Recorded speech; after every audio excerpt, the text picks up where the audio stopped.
চিচিঙ্গা ভাজা হয়ে গেছে। চল মনে আইবা বলো। সন্ধ্যেবেলা শুভ সকাল সবাইকে। সবাই কেমন আছো? আশা করি ভালো আছো, সুস্থ আছো। আমিও ভালো আছি, ভালো না থাকলেও ভালো আছি। তোমাদের ভালোবাসায় ভালো হয়ে যায় শরীরটা। তো বন্ধুদের কাছে একটাই অনুরোধ, তোমরা একটু বেশি বেশি করে লাইক কমেন্ট করো আর পাশে থাকো। তোমাদের কমেন্ট করতে আমার ভীষণ ভালো লাগে। আর গামলাটা খুলে রেখে এসছো কেন বাবা? হ্যাঁ যাও আটকে দিয়ে আসো। কেন বলো তো? কাগে এই করে দেবে, মুখ দিয়ে দেবে, যেটুকু জল আছে কোনো কাজে লাগবে না। আর বাজারে গেছিলাম, বাজারে গিয়ে ভেবেছিলাম আজকে একটু চিকেন আনে, আমার খেতে ইচ্ছে করছিল। তো দেখলাম না 200 টাকা করে কিলো হলো না আর আনাটা। আমার শরীরটাও ভালো না, করতে অনেকটা সময় লেগে যাবে, সেই জন্য আর আনা হয়নি। আর ছেলেকে বললাম বাবা আচারটা একটু রোদ্দুরে দেয়, যে ছেলে রোদ্দুরে দিল। কেন অনেকদিন রোদ্দুরে দেওয়া হয় না, আমারও শরীরে দেয় না, মনে থাকে না, রোদ্দুরে একদমই দেওয়া হয় না। আর সেই পরিমাণে লেভেলের একদম গরম, মনে হলো বাইরে বেরিয়ে আসি। এখন বাজার থেকে এসে এত গরম, ঘাম লেগে গেছে, এত কষ্ট হয়েছে। একটু গা গড়া দিয়েছিলাম, শুয়ে শুয়ে ভিডিও পোস্ট করছিলাম। আর সুন্দর সুন্দর পুরানো গান দিচ্ছিল। আমার না যখন খুব মন খারাপ হয় একটু পুরানো গান চালিয়ে শুনি, বেশ ভালো লাগে আর কি, বুঝেছো? ভালো লাগে বেশ আমার পুরানো গান শুনতে। তা পুরানো গান শুনেছি, শুনে আবার এই বেরোলাম। ছেলে শুনছে, ছেলেও আমার পুরানো গান ভীষণ ভালো লাগে, মানে ভালোবাসে। ছেলে আজকালকার যুগের হলে হবে কি, ও তবে সময়ের সঙ্গে ও মানে আমাদের মতন সব কিছুর পুরানো বেশ ভালো লাগে। আর আমি এসছি বেরিয়ে, পাখার হাওয়া এত গরম, ছেলে চান করে এসে আবার ভিজা গামছাটা গায়ে দিয়েছে। বলে দিস না বাবা, বলছে কেন? আছে কপালে কষ্ট যায় না, এমনি আমাদের কপালে খুব কষ্ট। আমি এসছি এই যে পুকুর পাড়ের এদিকে, হাওয়া, বুঝেছো তো, প্রচণ্ড গরম, একটু ঠান্ডা হাওয়া, আর গায়ের মধ্যে পাখার হাওয়া গায়ে পুরো ফুসকা দিয়ে দিচ্ছে, গা পুরো জ্বালিয়ে দিচ্ছে, বুঝেছো? হ্যাঁ, তো সেই জন্যে এসছি, বড় ভিডিও পোস্ট করেছি, কটা রিলস করবো, রান্না করবো।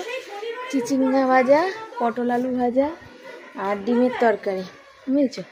চাটনি অল্প আছে, এই হচ্ছে ব্যাপার, হয়ে যাবে ওই দিয়ে খাওয়া। বরের জন্য আম সেদ্ধ করবো। তো প্রচণ্ড পরিমাণে গরম, আর আমি এখানে এই যে রাস্তায় যে এই যে ঠান্ডা হাওয়া, এর মতো মানে আনন্দ আর কিছুতে নেই, এরকম মানে শান্তি আর কিছুতে নেই। হাতে তো এখন তো শরীর খারাপ হয়েছে, রোগ হয়েছে, এখন হাতে জোর পাচ্ছি না, একটা স্ট্যান্ড নিতে হবে। একবার এই হাতে একবার ওই হাতে নিয়ে ফোন নিয়ে ক্যামেরা করছি আর কি। আর শিবানী একদম সব কিছু মাথা থেকে ঝেড়ে ফেলে দিয়ে তারপরে এখন হচ্ছে শিবানী নিজে মানে কোনো কথায় কান দেবে না, চলবে, নিজেদের মতো নিজে করবে। আছে না যে তোমাকে যদি 10 জন ভালোবাসে, দেখবে যেমন আমাদের দেশে প্রধানমন্ত্রী বলো, মুখ্যমন্ত্রী বলো, যদি 100 জন মানুষ থাকে, 80 জন ভালোবাসলে 20 জন নেগেটিভ মানুষ থাকেই, যে তাকে পছন্দ করে না। তো সেরকম আবার কখনো 80 জন পছন্দ করে না, আর 20 জন করে।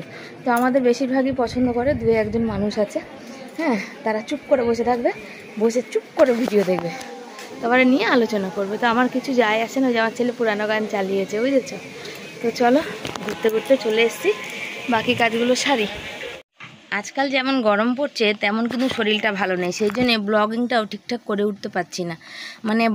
মানে ব্লগটা ছোট হয়ে যাচ্ছে। তোমরা অনেকে বলো শিবানী একটু ছোট ব্লগ দেবে, তো যাদের মনিটাইজেশন চ্যানেল তাদের কিন্তু ছোট ব্লগ দিলে, আমাদের তো এমনি ইনকাম কম হয়, তারপরে ছোট দিলে একদমই ইনকাম হয় না। সেই কারণে একটু বড় দেখে ব্লগিং দিতে হয়।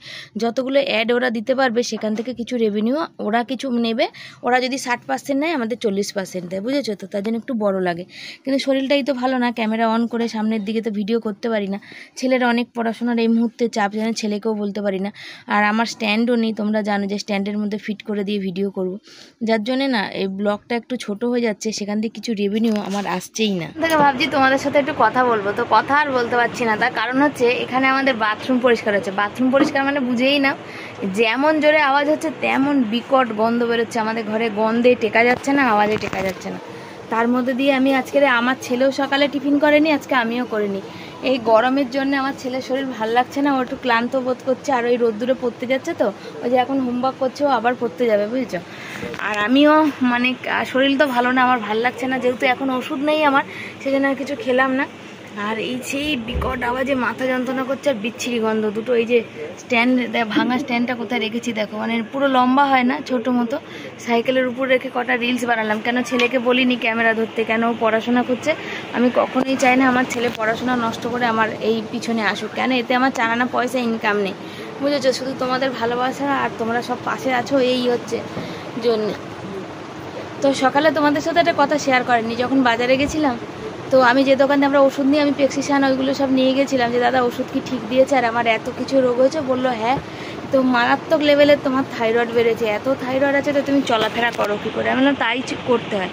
তো তখন আমাদের সাথে যাদের জমি কেনা হয়েছিল সেই বৌদির সাথে দেখা হয়েছে, তো বরকেও বললাম সে কথা, তো বর বললো যে হ্যাঁ ওরা আবার জমি নিচ্ছে, ওদেরও সেই সুযোগ, যেই সুযোগটা আমাকে দিয়েছিল সেই সুযোগটাই ওদের আবার দিয়েছে আর কি। তো সেই বৌদির দেখা হলো, তো যারা জমি যারা প্রথম যারা আমাদের সাথে এরকম করেছে কিছু করে টাকা দেওয়ার কথা ছিল, তো ওরা যেহেতু গিয়ে খুব ঝামেলা টামেলা করে, আমরা তো ধরো যেতে পারি না, ঝামেলাতে কি করে যাবো, আমার পিছনে কেউ নেই, ওদের পিছনে অনেক মানুষ আছে, ওদের বড় বড় ছেলে আছে যারা কাজকর্ম করে, ওদের ভাইরা আছে, অনেকেই আছে, আমার পিছনে কেউ নেই দাঁড়ানোর, ওদের বোনের বরেরা আছে, মানে অনেক, ওরা দল বেঁধে যেতে পারে, ওদের মেয়েদের জামাই আছে, অনেকে আছে, আমার ঘরে কেউ নেই, আমার একাই ভরসা আমার বর, যদি কোনো ঝামেলায় জড়িয়ে পড়ে ওকে যদি কিছু ধরে থানা পুলিশে এ মারামারি হলে তখন তো থানা পুলিশ যাই হবে না কেন, তখন বেকার আমার সংসারটা ভেসে যাবে, ছেলের পড়াশোনাটা মাটি হয়ে যাবে, তারপরে তো যা দৌড়াদৌড়ি সে তো আমাকে করতেই হবে। তো সেই বললো, তো আমাকে বলছে যে কিছু পয়সা দেওয়ার কথা ছিল কিন্তু দিচ্ছে না, কি বলবো বলো, গিয়ে আবার যাব, ওরা এসেছিলো। তা আমি বললাম দেখো, আমাকে বললো যে ওখানে এরকম সুযোগ দিচ্ছে তো তুমি চলো আমি তোমাকে কথা বলিয়ে দিচ্ছি। আমি বলছি বৌদি আমাকে কথা বলাতে হবে না, উনি আমার কাছে সামনাসামনি এসেছিল, কিন্তু দুঃখের বিষয় তোমার ছেলে কাজ করে, ওনার হচ্ছে উনি কাজ করে, ওনার স্বামী কাজ করে, ওদের নিজস্ব গাড়ি, তারপরে হচ্ছে ওনার ছেলে কাজ করে, ওনার মেয়ে জামাই আছে, তারা আছে, তো সবাই মিলে দিয়েছি ওদের হয়ে যাবে, কিন্তু আমার দেওয়ার মতো কেউ নেই আর আমার হবেও না, আমার ছেলে এখন পড়ছে, আমার চালানো পয়সা নেই, তারপর আমার বিশাল পরিমাণে একটা রোগ ধরেছে যাতে অনেক টাকা ট্রিটমেন্ট না করলে হয়তো আমি বাঁচবই না, বুঝেছো। তো সেই সব কথাবার্তা হলো, তো তোমাদের সাথে শেয়ার করব, হয়নি, এত আওয়াজ হচ্ছে, তো রান্না করব, চলতে ফিরতে পারছি না আমি, বুঝেছো, আমার এত কষ্ট হচ্ছে, তাও আমি হাসি মুখে তোমাদের সামনে চলে আসি। বর বললো যে হ্যাঁ কষ্ট তো হবে জানি। তো এই হচ্ছে ব্যাপার। আমার মা কালকে আমাকে দেখে বলছে মনা তো থাইরয়েড বেড়েছে, বোঝা যাচ্ছে, মানে এই পিঠের এইখান থেকে না মাংস ফুলে গেছে কতটা, আমি পিছন ক্যামেরা যদি তোমাদের দেখাতাম দেখতে পেতে, মানে অটোমেটিক আমি এরকম ঝোঁকার মতন, মানে কুজো হয় না যেমন তেমন হয়ে গেছে। তাই বললাম শুধু তাই না, আমার এই দেখো গলাতেও মাংস বেড়ে গেছে, আমি যখন ক্যামেরা অন করি সময় বিশেষ তাকাই তখন আমি দেখতে পাই। তো সেই হচ্ছে ব্যাপার। তো ওই দাদা উনি ডাক্তারের মতন, উনি বললো যে তোমাদের কি বাড়িতে কারো থাইরয়েড আছে, মানে বংশে হলো না, কারোর নেই, আমারই হয়েছে, আমি কিচ্ছু খাই না গো দাদা, তাও এরকম বলছে, খেলেই যে হয় তা না, এগুলো হয় এমনিতে। তো এই তো হচ্ছে ব্যাপার। তো চলো এখন চাল ধুই, ডিম আলুটা সেদ্ধ বসাই, বাকি কাজগুলো সারি, সব সাথে থাকো, আর কি বলবো। বসে পড়েছি সবজি কাটতে, আর সবজি কাটতে কি রান্না হবে বলো তো, সেই সকালবেলা চিচিঙ্গাগুলো সেই আগের 1 সপ্তাহ হয়ে গেল, যে 1 সপ্তাহ পর চিচিঙ্গাগুলো কাটছি, তো একটু তো শুকাবেই, তাই জন্য জলে কেটে 2 টুকরো করে 3 টুকরো করে কেটে জলে দিয়ে রেখেছিলাম।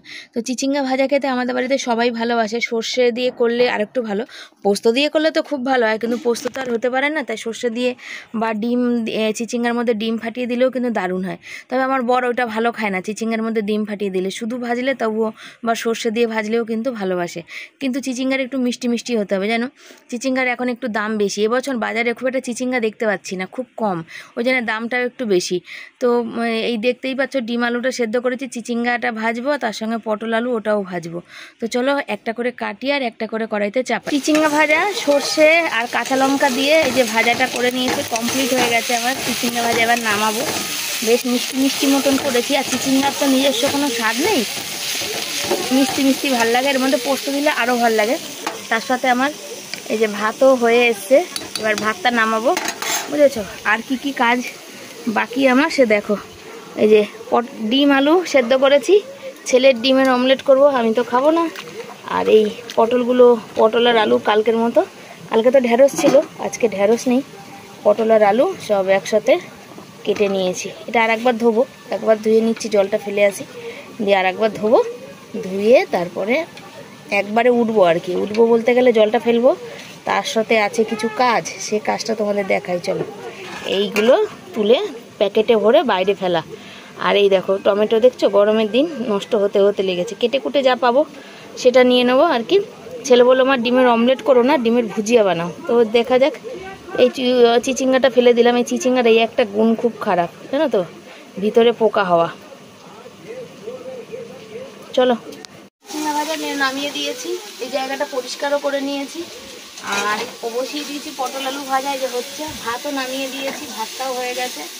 এবার শুধু ডিমের আলু আর ডিম সেদ্ধ করা তোমাদের তো দেখালাম, সেটাকে শুধু হচ্ছে মশলা ফ্রাই করে ঝোল দিয়ে দেওয়া। মশলা বাটবো না, যে জিরের গুঁড়ো, লঙ্কার গুঁড়ো, পেঁয়াজটা এই যে ঘিসনি দিয়ে ঘষবো। আর একটা কথা কি বলতো, ওই পরে বলবো, এখন থাক। এখন অনেক মানুষ আছে যারা শুনি আমি কি বলছি, তার জন্য বললাম পরে বলবো, এরকম করে সব থাকে। তো সেই হচ্ছে ব্যাপার। তো আজকে একটু শরীরটা, ওষুধটা আজকে থেকে কাল থেকে চালু করেছি, তো আজকে একটু বেটার। মানে একদিনে তো ভালো কেউ হয় না, সেটা জানো। আমার যেমন বর মা জিজ্ঞাসা করলো তো শরীর ভালো আছে, আমি বললাম একদিনে কার শরীর ভালো হয়ে যায় যে ভালো হবে? তো একদিনে তো কারোর শরীর, ক্যামেরাটা ঘোরা আমার দিকে একটু ঘোরা, একদিনে কারোর শরীরই ভালো হয়ে যায় না। আমার শরীরও ভালো নেই, তবে সেই আছে 19-20 একটু হয় না, যেমন একটু হয় সেরকম। পুরো রিল্যাক্স ফিল করতে এখন অনেক দিন, আর যে সমস্যাটা হয়েছে সেটা তো অনেক দিন চলবে। এখন থাইরয়েডটা তো আমার সারা জীবনের সঙ্গী, ওটা থাকবে, এই হচ্ছে ব্যাপার। তো যাকে শরীরটা একটু ঠিক আছে, তো ভালো লাগছে। সমস্যা হচ্ছে সমাধি বলেছে থাইরয়েডের জন্য চোখ নষ্ট হয়ে যায়, তবে আমার ইমিডিয়েটলি চোখ দেখাতে হবে। চোখে ভীষণ একটা যন্ত্রণা করছে, চোখ থেকে একটা আঠা পিছুটি কিন্তু মানুষের আলাদা হয়, সেটা চোখের ময়লা ঘুমালে হয়। এমনি নর্মাল আমার চোখ থেকে জল বেরোচ্ছে, যেমন এই রান্না করছি হয়তো একভাবে মানে তাকিয়ে আছি বা কিছু, বা এমনিও তাকিয়ে আছি, আপনি এই জায়গা দিয়ে না হালকা হালকা করে একটা মানে আঠা মতন একটা জল বেরোচ্ছে, বুঝছো তো? হালকা হালকা না, বেশ মানে ভালোই বেরোচ্ছে। তো সেই জন্য চোখটা আমাকে দেখাতেই হবে, চোখটা না দেখালে আমার হবে না। তো চলো তোমরা সাথে থাকো, পরে বলছি। রান্না করতে করতে দেখো চলে আসলাম জামা কাপড়গুলো তুলতে। আর কি রোদ্দুর, সকালবেলা মেলা হয়, এবার তাড়াতাড়ি করে না তোলা হলে তা একদম পুরো জামা কাপড়গুলো পুরো ঝলসে যাবে। সেই জন্য ছেলে পড়ছে, বললো না আমি তাহলে এগুলো তুলে নিই। তো তুললাম, তো এগুলো দেখলাম হালকা একটু ভিজা, এইটা দেখছি বেশি ভিজা, তার জন্য ওটা রেখে দিলাম। আবার বর জামা কাপড় মেলবে, নাহলে জায়গা হবে না, সেই জন্য। আর আমি ক্যামেরা কোথায় রেখেছি জানো? একদম নিচে, দেখে বুঝতে পারছো তোমরা? ছেলের জন্য ডিমের ভুজিয়া করে দিলাম, টমেটো পেঁয়াজ সব কিছু দিয়ে। এই যে ভুজিয়াটা দেখো হয়ে গেছে। আর পটল আলু ভেজেছিলাম তো সেই কড়াইতেই করেছিলাম, আমার কড়াইটা ধুইনি, ওর জন্য এরকম হয়ে গেছে। আর এই যে পটল আলু ভাজা কমপ্লিট হয়ে গেছে। চলো ভুজিয়াটা হয়ে গেছে, এবার নামিয়ে নিয়ে। আর বরমশাই এসে গেছে, ওই যে জামা কাপড় খুলছে, কিন্তু এখনও আমার ডিমের ঝোল হয়নি। বেচারা এসে হাঁপিয়ে যাবে। আহারে এক্ষুনি নাম করছিলাম জানো, নাম করতে করতে এসে গেছে। আর 100 বছর মনে আইবা, মানে 100 বছর ডিজাইন করছিল মনে হয়, সেই জন্য 100 বছর আয়ু, এই নাম করতে করতেই ঢুকে পড়ে রোজ। ছেলে দেখছে এখানে একটা কোনো কিছু মুভি, বুঝেছো? আমার হটস্পট থেকে নেট নিয়ে কানে হেডফোন দিয়ে, কেন আমি আওয়াজ পছন্দ করি না তাই। আর বর যেহেতু এখন পুরো টানা রোদ্দুরে বাইরে কাজ করছে, বর এসে আমার যেহেতু রান্না হয়নি, এই যে ডিমের তরকারি বসিয়েছি, হচ্ছে রান্না, সেই কারণে ও দরজার সামনে বসেছে আর ছেলে হাওয়া করছে। তো তোমরা যারা নতুন অনেকে আছো বলো না যে ছেলেকে সব কিছু কাজ শেখাবা, তো আমার ছেলেকে শেখাতে হয় না গো, তোমাদের আশীর্বাদে। আমার ছেলে জানে ওর কতটুকুনি কর্তব্য বা দায়িত্ব, ও সেটা পালন করতে জানে, বুঝেছো? এ দেখো এই ক্যামেরাটা দেখো, চোখের কাছে ওর কুটুর করছে। বই দেখতে দেখতে ওর বাবাকে কিন্তু হাওয়া করে দিচ্ছে। কালকে যেমন আমি রাতে কত রাত অবধি জেগে আছি, আমার ঘুম আসছে না, শরীরটা খারাপ করছে, আমার ছেলেও আমার সঙ্গে জেগে আছে, কিন্তু আমার বর ঘুমিয়ে পড়েছে, কিন্তু আমার ছেলে জেগে আছে। আবার নিজেই বলছে, তোমার জানো শোনা, রাতে বলছে তোমার ঘুম পাচ্ছে না, একটু ঘুমানোর চেষ্টা করো না। তারপর আবার পেট কথা চালিয়ে দিলাম, পেট কথা শুনছিলাম, তাও ঘুম আসছে না। বলছে একটু চোখ বন্ধ করে ঘুমাবো, চোখ বন্ধ করে আছে কিন্তু ঘুম আমার হচ্ছে না, তো আমি কি করবো বলো? তাই তো বাবা, আমার ছেলে হাসি কি। তো বন্ধুরা, দুপুরে খাওয়া দাওয়ার এই যে ভাত ছেলের এটা, আর এই যে বরেরটা ঢাকা দিয়েছি, বর গেছে চান করতে। তার সাথে পটল আলু ভাজা, ছেলের জন্য ডিমের ভুজিয়া, চিচিঙ্গা ভাজা, আমের চাটনি, আর ডিমের ঝোলটা হচ্ছে, সেই তো ডিমের ঝোল আলু ওগুলো খাবে, তার সাথে ডিম ভুজিয়াটা খাবে। তো এই যে কেমন হয়েছে রান্নাবান্নাগুলো অবশ্য কিন্তু তোমরা জানাও যে কেমন হয়েছে, খেতে কেমন হবে বলো। তো দেখতে পাচ্ছ এখানে খেতে বসেছি, ছেলেকে খাইয়ে দিয়েছি আর আমি খাচ্ছি এখানে। আর আমার একদম খাওয়ার না কোনো ইচ্ছা নেই, খেতে পাচ্ছি না, মুখে কোনো রুচি নেই। আর বর বকাবকি করছে। আর সব থেকে বড় কথা, আমি যদি খেতে না পারি আমার শরীরটা সুস্থও হবে না জানো না। আমি ডিম খেতে পাচ্ছি না, মাছ খেতে পাচ্ছি না, কিছু খেতে পাচ্ছি, কেমন একটা মানে ওয়াকানি মানে বমি টাইপের আসছে। আর এখানে হচ্ছে কি বলো, আমি একটু আচারের তেল নিলাম, সেটা দিয়ে ভাতটা বেশ জম্পেস করে মাখবো, মেখে ভাজা টাজা দিয়ে খাবো। ডিম, আমার বর বললো তুমি ডিম কেন? আমি ডিম খেলে না আমার হজম হয় না, সব থেকে বড় কথা আর এই গরমের সময় তো একদমই হজম হয় না, সেই জন্য বরকে তরকারি দিয়ে দিচ্ছি। আর আমি দেখো ওই ডিম নিইনি আমি একদম। ছেলে বললো তুমি আমার থেকে একটু ভুজিয়ে খাও, না আমি ডিম খাবোই না এত গরমে। সন্ধ্যেবেলা সবাইকে সুসন্ধ্যা। সেই 5:30 থেকে এখানে বসে আছি, হাওয়া খাচ্ছি। ছেলে পড়তে গেল 7টার সময়, তখনও বসে আছি, বাড়ি কেউ নাই আর হাওয়াও দিচ্ছে। তারপরে হচ্ছে তোমার ওই কি বলে, আজকে ঘুমাতেই পারিনি। আর ওই যে ঘরের পাখাটা একটু বন্ধ আছে, পাখাটা একটু ঠান্ডা হবে, আর হাওয়া দিচ্ছে দেখো, দেখতে পাচ্ছ তো। তাই জন্য এখানে মোড়ের মাথা এখানে বসে আছি। বর আসেনি, বরকে ফোন করলাম একটু পরে আসবে, মাকে ফোন করব। আর ওষুধ খেয়েছি আর শরীরটা ভালো লাগছিল না, এক পাশ যন্ত্রণা করছে পিঠ দিয়ে, তাই জন্য এখানেই বসে আছি, বুঝেছো তো বন্ধুরা। এক বাটি মুড়ি, চিচিঙ্গা ভাজা আর ডিমের তরকারি আলু নিয়ে বসে পড়েছি, এখন এটা খাবো। আর তখন ওখানে ছিলাম বাইরে, আর বর এই যে দেখো এত ক্লান্ত হয়ে গেছে, একটু ঘুমিয়ে পড়ছে। আর আমি বসেছিলাম লাইভে, গল্প করলাম। রিয়া এসেছিলো, ভালোই লাগলো, কেন খুব জোর আমার পেয়েছে খিদে, যেহেতু দুপুরে ভালো করে ভাত খাইনি আর ভাত খেতে পাচ্ছি না, মুখে আমার কোনো টেস্ট নেই, সেই কারণে। সেই জন্য দেখো একটু মুড়ি তরকারি নিয়ে বসে পড়েছে। ঝুটি পাতা দিয়ে আমি খেতে পারি না, তার জন্য এটা নিচ্ছি। কারা কারা খাবে চলে আসো, না চলো ইউটিউবে লাইভে বসে। অনেকক্ষণ লাইভ করলাম, তার কারণ হচ্ছে সমাধি, টুকটুক, ইমরান দাদা এরা সব এসেছিল, তাই জন্য। আর এই যে এইখান থেকে গিটারটা তুলে পরিষ্কার করে দেওয়া হলো, যেগুলো ছিল সেগুলো মুদিখানা আছে। এই যে পাখাটা নামানো হলো, এই পাখাটা নামানো হয়েছে বলে এই পাখাটা একটু রেস্ট পেলো। আজকে 2-3 দিন ধরে কন্টিনিউ চলছে, এখানে এত গরম পড়েছে, পাখা না চললেও হবে না রান্না বান্না। এই যে এইটা আছে, পাখাটা চলুক খানিকক্ষণ, ওদের গরম লাগছে। ছেলে জাস্ট ঢুকলো, এখন 10:30 বাজে, এই আমি ফোন করলাম তাই জাস্ট ঢুকলো। আর একটা জিনিস হয়েছে, আমার নাইটিটা গেছে ছিঁড়ে, জানো, ঘরে একটাও নাইটি নেই, দেখো, বুঝতে পারছো তো। কি কখন বসেছিলাম ওখানে, কখন ছিঁড়ে গেছে নিজেও জানি না। লাইভ করতে বসেছি, হঠাৎ এরকম করছি, দেখছি যে এখানটা হাত ঢুকে যাচ্ছে। মশা খাচ্ছে শোনা, হ্যাঁ মশা খাচ্ছে, মশা প্রচণ্ড আজকে হয়েছে, কি জানি কেন। তো ওই পাখাটার জন্য একটুখানি, এই পাখাটা স্বস্তি পাবে, একজনের জন্য আর একজন একটু মানে আরাম পাবে আর কি, স্বস্তি পাবে। তাহলে কন্টিনিউ চলে যাচ্ছে, বুঝেছো, এই হচ্ছে ব্যাপার। তো চলো, একজনের জন্য আর একজন আরাম পাচ্ছে, আর একজনের জন্য আর একজন স্বস্তি পাচ্ছে। তো চলো, আমি ওষুধ খেয়ে শুয়ে পড়েছি, আমি আর শেষ করতে পারিনি, সেই জন্য আমি ছেলে এই ক্যামেরাগুলো ভিডিওগুলো তুলেছি। সবসময় তো তুলে ওঠা হয় না, অনেক কিছু জীবনে কাজকর্ম আছে যেগুলো তোমাদের সাথে শেয়ার করা হয় না। কেন একটা ফোন, শ্বশুর বাড়িতে ফোন করি, তারপরে কেন ছেলে বাড়ি থাকে না ঠিক করে, তার ছেলের ফোনটা নিয়ে আর কিছু করা হয় না। এই ফোনে ব্লগিং করি, তারপরে তোমার ভিডিও পোস্ট করি, কথা বলি, অনেক রকম কাজ থাকে। তো বর এই জন্য দেখতে পাচ্ছ যে সাইকেলগুলো তুলে দিচ্ছে। এবার বর যাবে গা ধুতে, আমি গা ধুয়ে চলে এসেছি, ওষুধও খেয়ে নিয়েছি। আর ওইখানে বর যাওয়ার আগে মশার ধূপ জ্বালিয়ে দেবে, কেন মশারি খাটাবো না। আর টিভিটা বন্ধ করে দিতে বললাম, এই পাখাটাও আজকে চালিয়ে দিতে বললাম, কেন গরম আমি সহ্য করতে পারছি না। সেই কারণে আমার থাইরয়েড এত বেড়ে গেছে, প্রচণ্ড পরিমাণে শরীরে গরম হচ্ছে, প্রচুর ঘাম হচ্ছে, মাথা ঝিমঝিম করছে। তো চলো আজকের মতো এখানেই শেষ করি। তোমরা সবাই পাশে থেকো, সাথে থেকো, লাইক কমেন্ট শেয়ার করো। চ্যানেলে যারা নতুন বন্ধু, চ্যানেলটাকে সাবস্ক্রাইব করে আমার